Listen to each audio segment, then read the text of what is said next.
I am the Tofu Golem. Please enjoy the video. In this video, I will explain how to play Valorant on cloud gaming.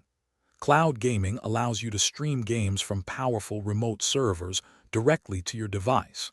However, Valorant's anti-cheat system, Vanguard, creates unique challenges for this setup.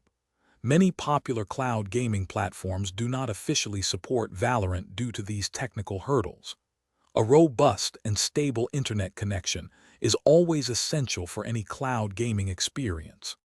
The primary reason Valorant is difficult to play on cloud gaming is its anti-cheat system, Riot Vanguard.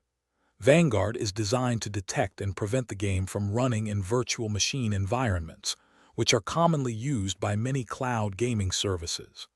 This conflict means that Valorant often cannot launch or function correctly on these platforms. Services such as GeForce now explicitly state that Valorant is not currently available. While traditional cloud services struggle, some peer-to-peer cloud gaming solutions might offer a workaround.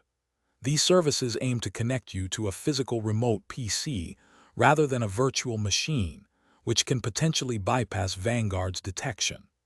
Cluster is an example of a platform that has attempted this approach.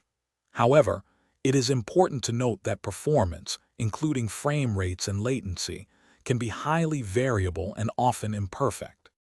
If you choose to explore peer-to-peer cloud options for Valorant, be prepared for potential challenges. You might experience significant latency, input delay, and difficulties with mouse and menu controls.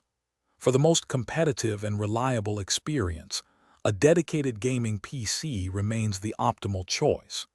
Keep an eye on official announcements from Riot Games and cloud service providers for any future changes in Valorant's cloud gaming support. Thanks for watching. Consider subscribing if we helped you today.